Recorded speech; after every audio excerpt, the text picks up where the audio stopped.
할렐루야, 반갑습니다.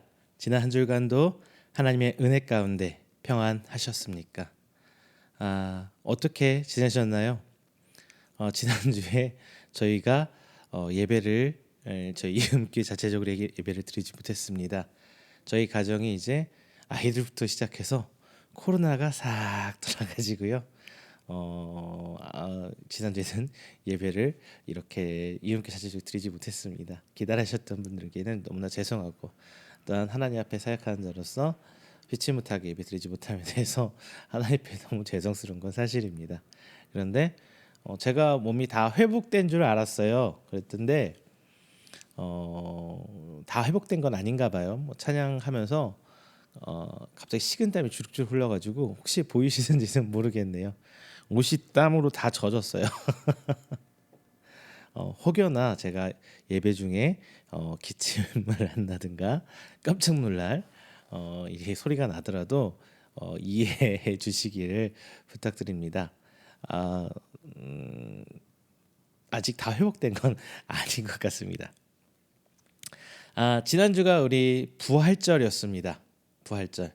그래서 지난주 부활 절기에 대한 설교를 준비했다가 이번 주에 또 부활절을 저희가 예배드리지 못했는데 그렇다고 해서 부활에 관해서 놓치고 지나가기에는 너무나 하나님 앞에 하나님 주신 큰 은혜이고 너무나 큰 부분이기 때문에 오늘 부활절 절기 설교와는 조금 다르게 한번 부활에서 현재 우리의 시점을 신앙을 점검해보고, 그렇다면 우리가 말씀 제목처럼 나는 왜 부활을 부인했는가? 나 부활 부인한 적 없는데? 이런 질문을 하실 수 있어요.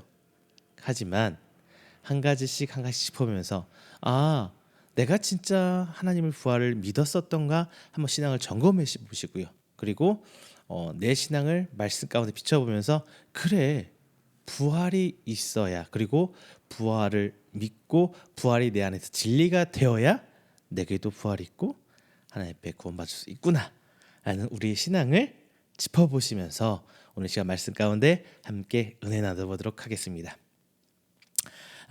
먼저 첫 번째, 나는 왜 부활을 부인했는가? 여러분 가만히 생각해 보세요. 저는 그 첫 번째 이유로 부활 그 자체를 믿기 힘들기 때문이라고 말씀드리고 싶습니다. 이거는 저도 그 선을 쉽게 넘어갈 수 없어요. 목사님들도요. 부활? 그래. 부활 그 자체를 어떻게 쉽게 믿을 수 있을까요? 이게 과학적으로든 어떤 물리적으로든 설명이 가능한 이야기입니까? 논리적으로도 설명은 불가능한 이야기입니다. 그러니까 이 자체로도 정말 믿기 힘든 사실이기 때문에 우리는 부활에 대해서 쉽게 접근하지 못해요. 아니, 부활을 그래 믿은 거야 아멘 하면서도 정작 그 부활은 내 안에 없을 수도 있습니다. 제가 이건 하나 짚고 넘어가야 될 것 같아요. 여러분, 부활은 무엇입니까? 부활. 죽었다가 다시 살아나는 게 부활이죠. 부활. 자, 그렇다면은 이전 죽었던 것은 이전 나의 과거의 모습은 완전히 없어져 버리고 이제 새로운 생명체로서 거듭 다시 나와서 또 다른 정체성을 갖춰가는 게 바로 부활입니다. 그렇죠? 그런데 예수님도 부활을 통해서 부활 이전에 예수님과 부활 이후에 예수님은 완전히 달라졌어요. 어떻게? 예수님 부활 이전에는 불완전한 육신의 우리의 몸 상태를 갖고 오셨죠. 그러니까 배도 고프셨고 잠도 오셨고 육신도 피곤하고 힘들었어요. 그렇죠? 그리고 화도 났어요. 여러분, 예수님 화낸 장면 생각나십니까? 딱 한 장만 떠올리면 이거예요. 예수님께서 성전 앞에서 장사치를 다 엎어버린 거, 장사판을 그냥 엎어버리셨잖아요. 성전 앞에서 장사하시는 사람들한테 예수님 화도 냈어요. 육신을 입었기 때문에 그 한계를 벗어나지 못했습니다. 그게 부활 이전의 예수님의 정체성이에요. 자, 그렇다 보니까 예수님이 죽으실 수밖에 없었어요. 왜? 불완전한 우리의 육체는 죽어야죠. 그렇죠? 죽을 수밖에 없어요. 그런데 부활 이후는 어떻게 되셨습니까? 이제 똑같이 우리처럼 육신을 입으셨건만 우리처럼 불완전한 육신이 아니라 완전한 육신을 가지고 이 땅에 오셨어요. 순식간에 여기서 여기로 이동도 합니다. 그리고 어떻게 오셨는지 막 물리적인 벽도 막 통과하는 것처럼 성경은 묘사를 하고 있어요. 그리고 심지어 얼굴이나 전체적인 분위기 상태가 제자들이 같이 밥 먹고 있으면 못 알아봐요. 옆에 지나가도 못 알아봐요. 예수님인지. 그럴 정도로 완전한. 그리고 제일 큰 변화는 예수님께서 부활한 육신을 입고 다시 죽으셨습니까? 아니죠. 그대로 승천하셨어요. 그대로 승천하셨어요. 이런 예수님의 정체성. 그렇다면 예수님이 말하는 부활, 우리에게 기대했던 부활은 현재 이 땅에서 예수님이 우리에게 기대했던 부활은 어떤 부활일까요? 예수님처럼 완전한 다른 정체성을 가지고 부활하는 건가요? 아니죠. 부활. 예수님은 거듭남. 이전과 다른 나의 삶을, 이전에는 내가 주인된 삶을 살았다면 이제는 예수님이 주인된 삶을 사는 나의 정체성을 보여주길 원하셨습니다. 왜? 이 땅에서 사는 우리는 예수님처럼 육체가 완전히 죽었다가 살아나는 게 아니기 때문이에요. 우리가 육체가 완전히 죽었다가 살아나는 건 언제냐? 마지막 심판 때로 예정되어 있습니다. 그렇기 때문에 이 땅에서 우리는 여전히 거듭났다고 하지만 불완전한 상태예요. 여전히 우리는 죄를 짓기도 합니다. 여전히 우리는 하나님 말씀 앞에 잘못하기도 해요. 하나님께 내 사명이라고 믿고 나아갔지만 결국은 그 앞에 좌절하기도 해요. 어떤 분은 나 예수님 몰라요. 우리 아이들은 나 교회 끊을래요. 그러면서 튀어나가기도 해요. 이게 우리의 거듭났다고 말하는, 거듭났다고 고백하는 우리의 현 주소 아닙니까? 그 상황에서 우리가 어떻게 부활 그 자체를 믿을 수 있겠습니까? 그렇죠? 부활 그 자체를 믿기 힘들어요. 오늘 본장의 말씀, 사도 바울은요, 믿는 사람들을 향해서, 믿지 않는 사람들을 향해서 부활을 막 역설하고 있는 게 아니에요. 믿지 않는 사람들을 향해서 부활을 역설하고 있는 것이 아닙니다. 부활을 믿고 있는 사람들을 향해서 지금 부활에 대해서 역설하고 있어요. 왜? 믿는다고 하면서 부활을 믿지 않는 사람들이 교회 안에 있었어요. 그 교회가 어느 교회냐? 고린도 교회였단 말이에요. 물론 오늘 본 편지가 고린도 교회를 향해 쓴 글은 맞습니다만 교회 전역에 이런 분위기가 있었던 걸로 보입니다. 교회 부활을 믿지 않는 크게 두 개의 부류의 사람들이 있었다고 해요. 먼저 첫 번째는 이 당시의 문화는 어떤 문화냐? 우리가 세계사라든가 여러 배웠다시 헬레니즘 들어보셨나요? 헬레 사상, 그리스 사상. 거기에는 이원론이란 게 있어요. 영은 선하고 육은 악하다. 이원론. 막 빠져 있다 보니까 이 선하고 악한 것에 따른 예수님이 그렇다면은 악한 육을 입고 오셨던 사람이 되어버리는 거예요. 이게 가치관처럼 이게 쉽게 바뀌지 않는 거예요. 우리가 가르친다고 뭐 했다고 평생 내가 살아온 가치관 잊혀지나요? 안 잊혀져요. 그냥 그들의 사고방식에는 그 체계가 깔려 있어요. 그렇다 보니까 예수님의 완전한 부활, 죽었다가 완전한 육체를 입고 완전하게 다시 부활하신, 완전체로 부활하신 하나님의 성육신, 이 사건을 보고 제대로 믿지 않았어요. 그래서 변형시키기 시작합니다. 어떻게? 예를 들자면 예수님은 잠깐 육체를 잠깐 입으셨던 거예요. 우리한테 보여주려고. 그리고 실제 예수님은 영적인 상태로 사역을 하셨어. 이런 식으로 조금 비틀기 시작합니다. 그러면 우리가 성경에서 얘기하고 있는 게 다 부정하게 되는 거예요. 진리가 아닌 거짓말이 되게 되는 거예요. 왜? 그 말은 그만큼 자신들이 부활 자체를 믿을 수가 없었기 때문이에요. 또 하나 어떤 부류가 있어요? 이제 방금 제가 말씀드린 거는 그 유대인 이외 이방인들이 구원받은 사람들을 제가 말씀을 드렸던 거고요. 이제 유대인 안에서도 부활에 대해서 믿지 않는 사람들이 있어요. 특히나 사두개인들, 그쪽 사람들. 이들은 이런 식이에요. 예수님이 부활을 했으면 어떻게 그 거듭 부활을 하게 된 천국 가서는 어떤 사람이, 예를 들면 이런 질문이 있죠. 게데혼, 제가 예전에 말씀드린 게데혼, 형이 죽으면 형의 동생이, 또 그 동생이 죽으면 그의 동생이 그 형수를 계속 결혼을 해요. 왜?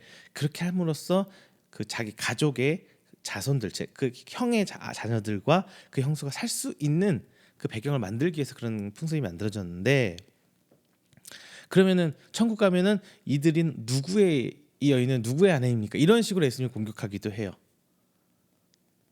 물론 이거에 대한 설명 나중에 드리겠습니다만 오늘 말고요.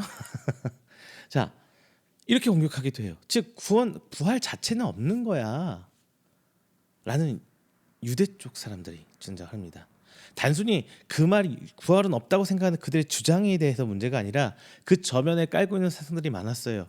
이 유대파 기독교인들은요, 어떤 세상이 있었냐면 예수님을 믿긴 믿어요. 그런데 자기가 갖고 있던 유대교적 사상과 습성을 그대로 기독교 안에, 예수님 믿는 사람들 안에, 초대교회 안에 이식을 하려고 노력을 굉장히 해요. 그렇다 보니까 기독교가 변질되기 시작합니다. 사도 바울은 지금 그걸 얘기하고 있어요. 자, 이렇게 두 부류의 사람들이 그 부활 자체를 안 믿으려고 해요. 왜? 그 자체가 믿기 힘드니까. 지금도 분명히 그런 사람들이 있을 겁니다. 우리 또 삶 속에서 똑같이 그런 일들이 일어나요. 어떻게 해요? 첫 번째, 이원론적 사상에 빠진 사람들처럼 우리는 우리의 사상을 조금씩 비틀려고 해요. 이 말씀 진리를 그대로 내 안에 믿는다고 아멘하면서 나에 맞게 변형을 시켜요. 조금씩 내 상황에 맞게 나 스스로에 대해 삶에 비춰 신앙을 합리화시키면서, 그래 이 정도만 하면 돼, 이렇게 하면 돼 라는 식으로 스스로 합리화를 시켜요. 이전에 나는 충분히 하나님 앞에 고생했으니까 이제는 이렇게 누려도 돼, 이제는 조금 하나님 앞에 해도 돼, 이런 식으로 말이죠. 이게 무엇을 말하느냐? 예수님 믿는다고 하면서 부활을 부정한 겁니다. 왜? 내 과거의 모습은 버려야 되는데 내 모습은 자꾸 신앙 안에서 조금씩 깨지고 부서지고 쪼개지면서 육의 것은 저버리고 점점 하나님의 형상을 회복해 나가야 되는 삶이 되는데, 예전에 내가 아주 열심히 신앙생활을 했다고 해서 열정적으로 막 뜨겁게 했다고 하면서 나이 들어서 아유 나 이제 못해, 힘이 빠져서, 여기까지는 좋아요, 이해할 수 있어요. 그런데 자기 삶을 스스로 합리화시켜서 신앙을 조금씩 변형시켜 간다면 문제가 분명히 있는 겁니다. 왜요? 부활은 자기 정체성 자체를 바꾸는 거라고 제가 말씀드렸죠. 과거의 나의 모습이 아니라. 근데 과거로 다시 나를 회귀시켜 버렸다면은 어떤 삶이 되나요? 출애굽한 이스라엘 백성이 광야에서 자꾸 애굽에 대한 얘기를 돌아봤던 것처럼 우리도 여전히 하나님의 손짓과 하나님의 보살핌과 그 은혜 가운데 살고 있지만, 그걸 또 알고 있지만 어째요? 자꾸 과거의 나를 돌아보고 결국에는 돌아가 버린, 결국은 약속의 땅, 젖과 꿀이 흐르는 그 약속의 땅, 가나안 땅을 들어가지 못하고 광야에서 썩어진 그 이스라엘 백성들처럼 허무하게 다 사라져 버린다는 거예요. 여러분, 하나님 말씀 앞에 변형시키지 마세요. 그리고 또 하나, 내가 가진 그 가치와 그 삶의 모습을 진리로 막 어거지로 이식하려고 하지 마세요. 제가 예전에 말씀드렸죠. 공로주의, 이건 철저히 한국적 신앙 안에서 나온 거예요. 옛날에 비나이다, 뭐 지성이면 감천이다, 막 자기 공로 막 열심히 하는 요거에 빠져 있어서 자꾸 그거를 기독교 안에 집어넣으려고요. 옛날 우리 조상들, 저로 따지면 아마 우리 할머니 세대들이, 저의 할머니 세대들이 젊었을 때까지만 썼을 것 같아요. 정화수 떠놓고 비나이다. 우리 기독교는요, 이런 자기의 공로로 되는 것도 아니고 나의 행위로 되는 것도 아니고 오직 믿음으로 가는 구원입니다. 그렇다 보니까 사도 바울은 오늘 본장에서 자꾸 그런 말해요. 뭘 막 억지로 막 정의하려고 하잖아요. 딱 한마디예요. 너 부활 안 믿으면 내가 믿었던 신앙생활 아무것도 의미 없어 라고 딱 부정해버리는, 그런 식으로 오늘 본장에서 사도 바울은 부활을 얘기하고 있습니다. 고린도 교회 성도들에게.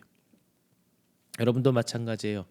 여러분이 순수한 하나님의 부활 그 자체를 아멘으로 내 삶이 하나님 앞에 점점점 나아가지 않는다면 완전한 부활로 내게 있어서 마지막 때에 완전한 부활은 없을 것입니다. 왜요?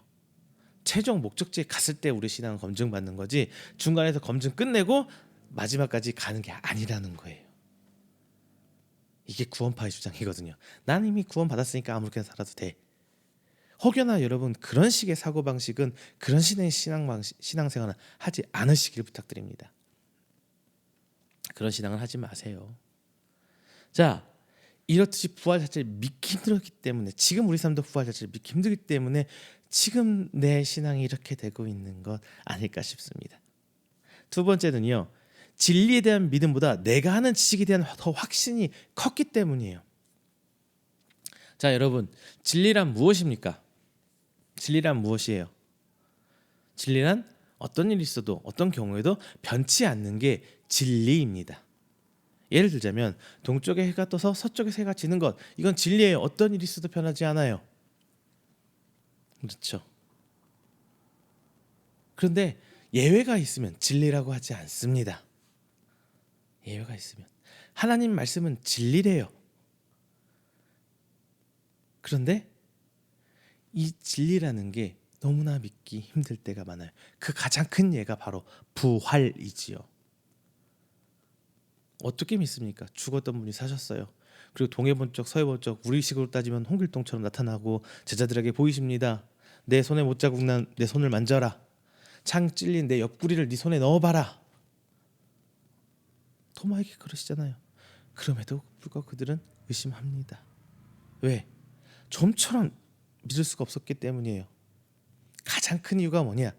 내가 기존에 알고 왔던 내 육으로 알아왔던 그 지식들이 하나님이 말씀하신 예수님이 말씀하신 그 진리라는 것 때보다 더 이쪽이 더 확신이 크기 때문이에요. 제가 말씀드렸죠. 서두에서 헬라파 기독교인들, 유대파 기독교인들 얘기하면서 헬라파 기독교인들은 자기 사고 전체에 깔려 있는 그 이원론적 사고 방식 때문에 기독교를 그 진리를 변형시켰다고요. 그리고 유대파들도 자기네 목숨처럼 생각했던 율법을 그 교회 안에 이식하려고 노력했다고요. 왜? 하나님의 순수한 믿음을 받아들이기보다 내가 아는 지식을 더 확실히 믿고 있기 때문에 부활이 희석되는 것입니다. 여러분의 삶 가운데서도 아마 그럴 거예요. 성경에서 이렇게 살아야 됩니다. 저렇게 살합니다. 저렇게 해야 됩니다. 이렇게 합니다. 라고 가르치고 있지만 결국 내가 쫓아가는 내 삶의 모습을 보면은 어때요? 내가 아는 방식으로 하나님을 믿으려고 해요. 성경에서 가르치는 방식으로 내 삶을 살려고 하는 게 아니라 내가 생각하는 가치관대로 내가 그동안 살고 믿어왔던 확신을 가졌고 내 신념대로 신앙생활을 하나님께 표현하려고 합니다. 그래서 교회 안에서 분쟁이 생기는 거예요. 하나로 모아지지 못하는 거예요. 왜? 너무나 각기 다른 하나님을 주장하고 있거든요. 가장 좋은 예화가 이거예요. 눈먼 장님이 코끼리 만지는 상황. 그렇죠. 그럴 수밖에 없어요. 왜? 하나님은 어마어마한 우리 사고방식을 넘어서는 엄청난 분이신데 내가 만든 하나님이 다라고 생각하니 내 경험적으로 하나님을 끝내려고 하니까 정의를 하려고 해버리려고 하니까 안 나오는 거예요. 하나님께 그런 부분 내어 맡기세요. 판단하지 마세요. 여기에 가장 기초한 중요한 게 내가 하나님을 판단하기 때문에 판단이 되는 지식을 더 확신하게 되는 거예요. 진리는 내 판단으로 들어오지 않기 때문에 진리보다는 내가 판단할 수 있는 내 지식 안에서 하나님을 평가해 보려고 하는 심리가 우리 안에 있다는 말입니다. 이거는 신앙생활 10년 했든 20년 했든 30년 했든 상관이 없어요. 오히려 신앙생활을 더 오래 하신 분들이 이런 유의 잘못을 범하기가 더 쉽습니다. 왜? 그간 10년, 20년, 30년 동안 나도 모르게 나의 방식들이 정답처럼 진리처럼 만들어버린단 말입니다. 부활이란 것은 그 사이에 들어올 틈이 없어요. 왜? 부활은 그 사이에 진리는 그 사이에 들어올 이유가 없어요. 그 전체를 깨부셔야 부활의 진리가 들어옵니다. 내가 가진 것들 다 깨고 떨어내고 털어내 버려야 내 안에 진리가 들어올 수가 있어요. 근데 우리는 그걸 깨지 못하는 상황에서 나 하나님 믿습니다. 아멘 할렐루야 입으로만 하고 나아가니까 진리들이 내 안에 들어올 수가 없는 거예요.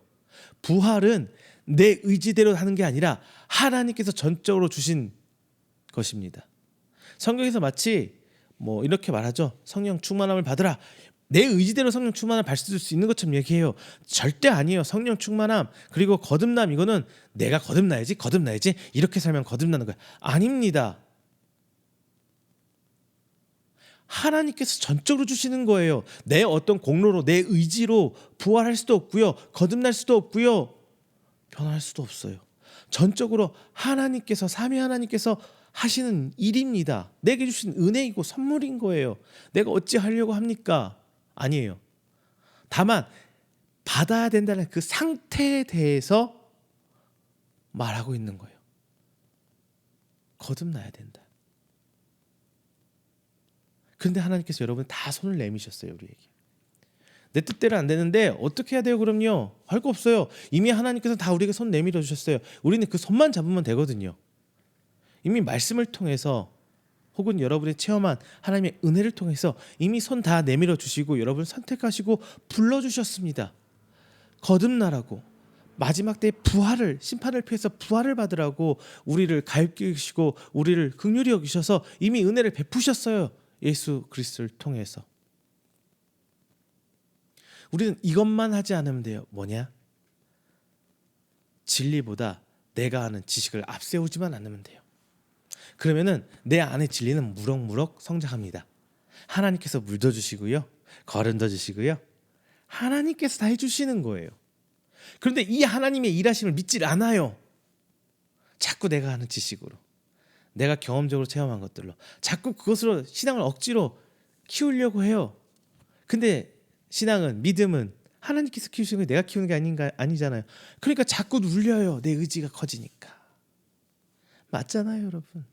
그냥 놔버리세요. 하나님께 믿음은 하나님께서 키우시는 거니까 던져버리고요. 그래 하나님께서 이렇게 하면 돼. 그게 믿음이거든요. 아이들이 엄마 아빠가 이렇게 하라니까 그렇게 하는 것처럼 그냥 그렇게 나가면 돼요. 이런 신앙이 필요해요. 내가 하나님 말씀을 판단하고 쪼개고 정리해서 그래 이게 믿음이야. 이게 신앙이지. 이게 진리지. 아닙니다. 목사가 성경을 설교를 하는 건요. 그래 이게 진리지. 내 마음대로 깎고 조절해서 막 이렇게 가공시켜서 만든 보석을 여러분께 내어드리는 게 아니에요. 그거 아니에요. 그렇다면 목사님이 정말 잘못하고 있는 거예요. 만약 그러시다면. 아닙니다. 성경에 있는 진리를 그대로 끄집어내야 돼요. 어떻게? 나라는 필터를 통해서. 자, 필터링이라는 얘기 지금 변화를 시키는 게 아닙니다. 영어로 프로세싱을 시켜서 어떤 과정을 통해서 변화를 시켜서 아웃풋을 시키는 게 아니라 필터링을 얘기하는 거예요. 예를 들면은 물 속에 돌멩 모래가루가 막 불순물이 섞여 있어요. 근데 거름만 필터를 통하면은 물만 빠져나오죠. 근데 그 물의 성격이 변하나요? 안 변합니다. 필터링은 그거예요. 목사라는 필터링을 통해서 목사가 경험한 하나님, 목사가 만난 하나님을 여러분께 필터링해서 나쁜 거 털어버리고 전달하는 거지. 이 과정이 뭐예요? 과거에는 2000년 전에 있었던 이 사건들, 신약 성경들, 그리고 수천 년 전에 있었던 구약의 사건들을 나라는 사람한테 필터링해서 지금과 맞지 않는 것을 털어버리고 적용함을 통해서 여러분께 전달해 드리는 거예요. 하지만 물의 본질은 그대로 남아 있어야 돼요. 물의 성질이 변하면 안 돼요. 필터링을 했는데 다른 게 섞여 있다? 그건 필터링이 아니죠. 프로세싱, 변화를 과정을 거쳐버린 거죠. 목사라는 사람을 통해서. 이 과정이 엇갈릴 수 있지만 굉장히 다른 겁니다.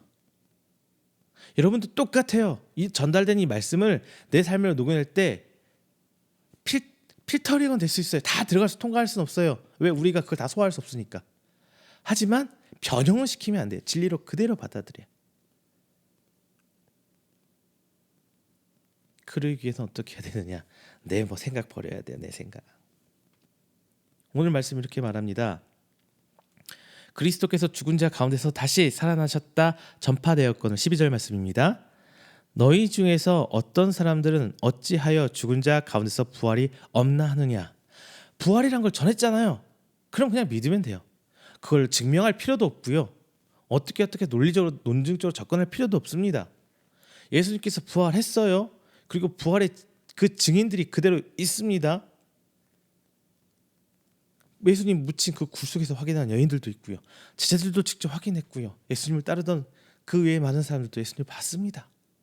그들이 초대교회의 양분이 된 거예요. 그리고 그 부활한 예수님은 지금 우리를 통해서 만나주고 있습니다.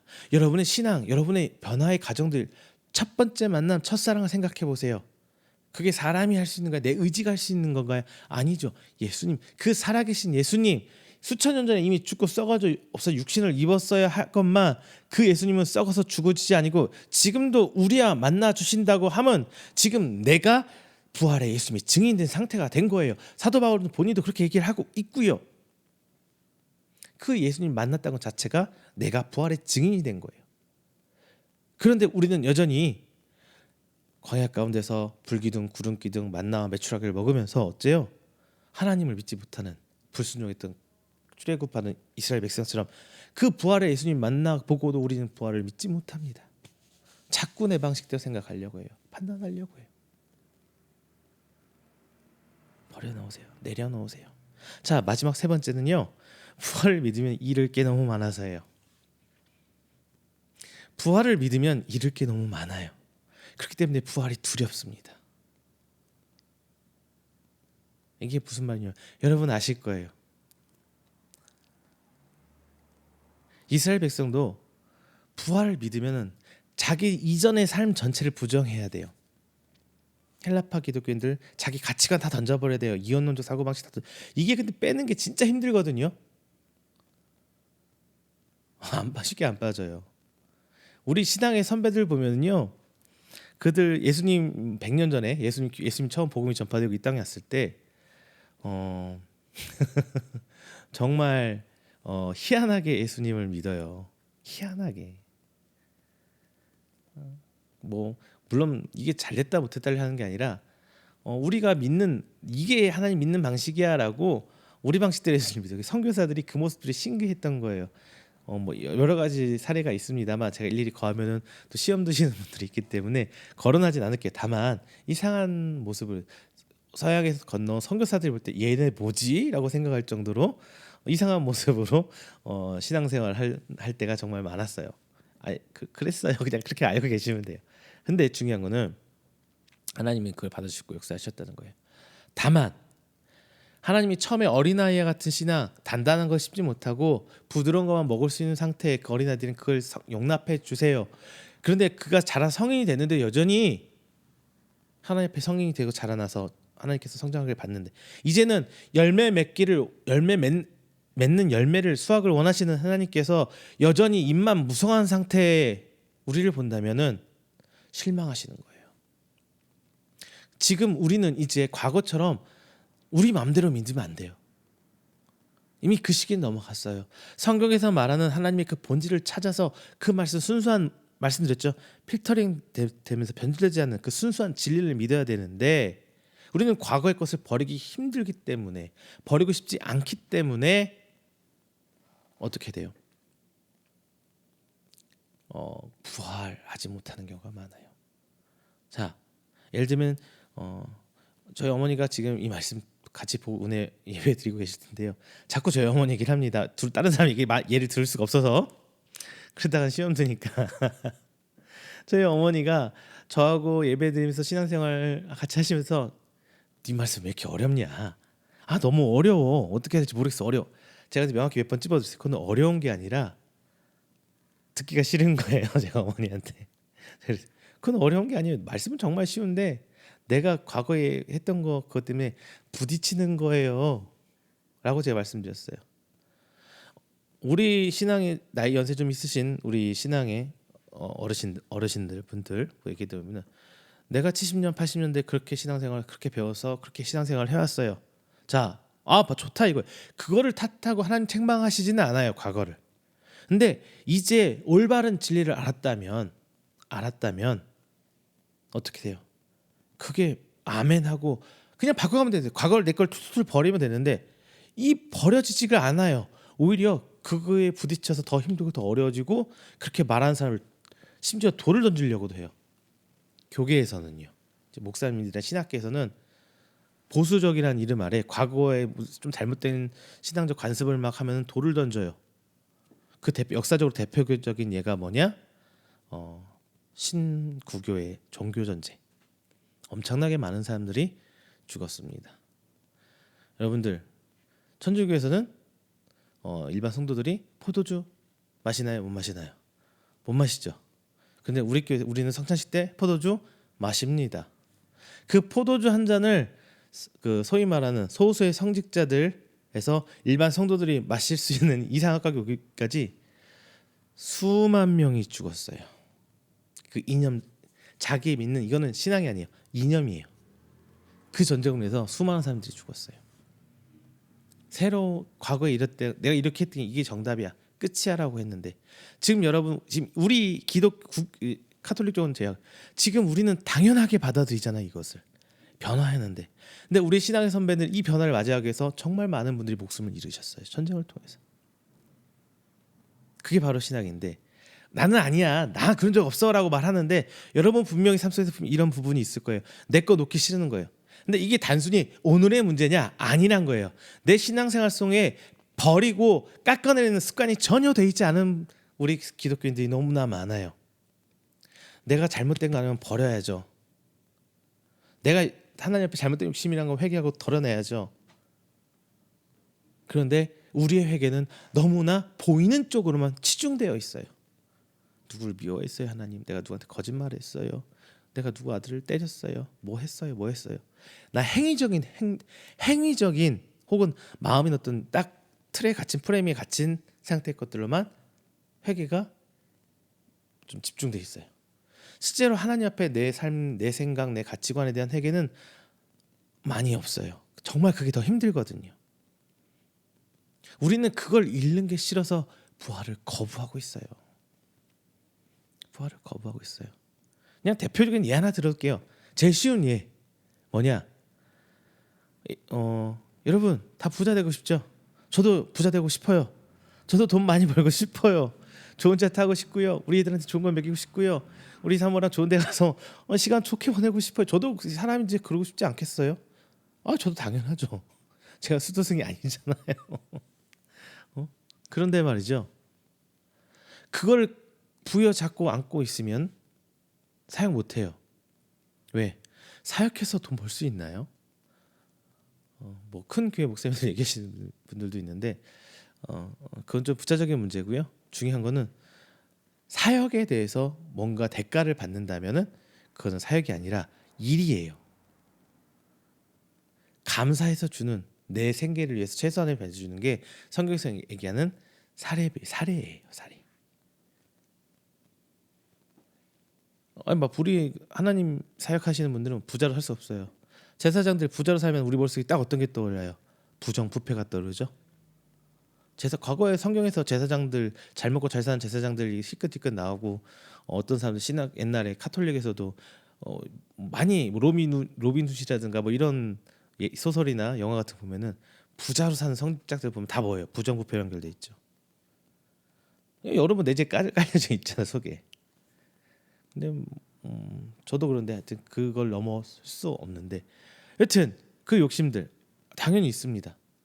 그렇게 하나님께 또 명령하셨고요. 정복하고 다속 이겨서 하나님 나라로 가져올 수 있도록.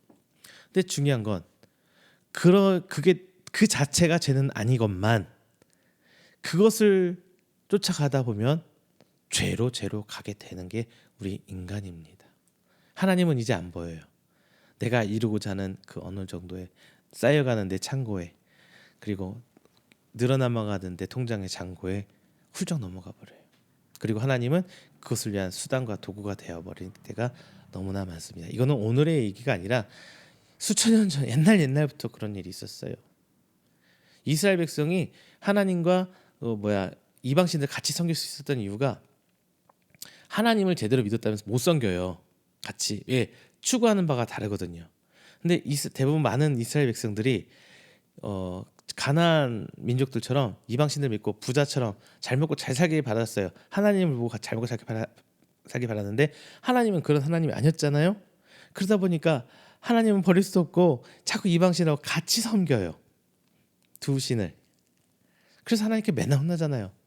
이스라엘 백성은 하나님 버린 적 없습니다. 두 신을 같이 섬길 때 문제가 됐던 거지. 우리도 마찬가지예요. 하나님을 버리는 게 아니라 하나님과 세상을 같이 섬기니까 문제가 되는 거예요. 왜? 잃을 것들 때문에. 거기에 두려워서. 큰 교회 목사님들은 이 권위와 이 큰 교회 건물과 성도 수많은 나를 존경하고 따라하는 내 성도를 잃는 게 두렵죠. 여러분들은 어때요? 내 가족과 내 통장과 내 직업 잃는 게 두렵죠. 당연히 두렵죠. 인간이기에 두렵죠. 그렇다고 하나님께서 그거 다 버려라? 아무한테나 그렇게 안 하세요. 여러분한테 아마 그럴 일은 거의 없을 거란 생각을 해요. 아무나 진짜 하나님은 그렇게 막 너 다 버려와 쫓아와 이런 하나님이 아니시니까. 내가 속한 삶 속에서 하나님 말씀대로 진리를 그대로 보이며 살아가길 원하는 하나님이지 아무나 불러다가 너 와서 이렇게 해. 다 버리고 살아. 이런 하나님 아니시거든요. 그러한 잃어버릴 것들에 대해서 두려움을 갖기 때문에 우리는 하나님의 부활을 믿는다 하지만 실제로 내 안에서 부인할 때가 너무 많습니다. 그냥 다 내려놓으세요. 그 내려놓음의 연습이 회개거든요. 내 건 내려놓고. 그리고 단순히 내려놓는다는 것이 뭐 회개를 넘어서서 이게 사도 바울이 말하는 나는 나마다 죽노라. 나를 죽고 오늘 또다시 거듭나게 하는 왜? 불완전한 상태니까 매일같이 거듭나야 돼요. 그게 회개고요. 그리고 완전한 육체를 얻는 부활의 완전한 육체를 얻는 건 마지막 때에 가서입니다. 근데 이 완전한 육체라는 게 우리가 생각하던 이 피와 살을 가진 육체라고 생각하시면 안 돼요. 성경에서 글씨 텍스트로는 그렇게 표현했지만 그거는 아무도 몰라요. 사도 요한에게 예수님께서 보여주신 부분이 있죠.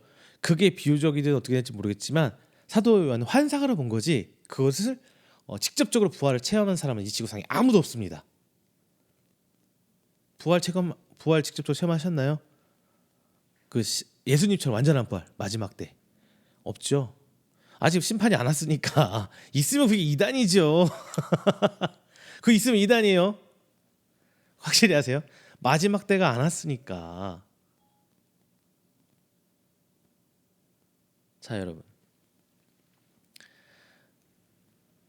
우리는 그래서 날마다 거듭나고 날마다 마치 과거 구약 시대에 그 매번 죄를 지을 때마다 하나님 앞에 제사를 지내서 죄를 회개에 털어내 버렸던 것처럼 내 죄를 제물에게 전가시키고 그 제물은 죽었던 것처럼 우린 날마다 거듭나야 돼요. 계속적으로. 그 내가 거듭날 수 있는 제물은 예수님이 이미 다 치렀어요. 제물값을. 피값으로 다 치렀어요. 우리 날마다 하나님께 회개하면 돼요. 그러면은 나를 날마다 거듭내어 주시는 그 하나님입니다. 자, 말씀을 맺겠습니다. 여러분, 예수님 부활하셨습니다. 완전하게 부활하셨어요. 그러기에 그 상태 그대로 천국으로 승천하셨습니다. 그런데 그 여러분 부활한 예수님을 만나셨습니까? 자, 이렇게 할 때 여러분 가정에서 예배드리면서 아멘 해야 하는 거예요. 아멘. 그렇지 부활한 예수님 만나지 않았으면은 굳이 온라인 예배까지 드리면서 이 좋은 날, 이 좋은 시간에 예배를 드릴 필요가 없어요. 우리는 예수님을 만났습니다. 그렇게 증인된 자로서 이렇게 신앙생활을 하고 있어요.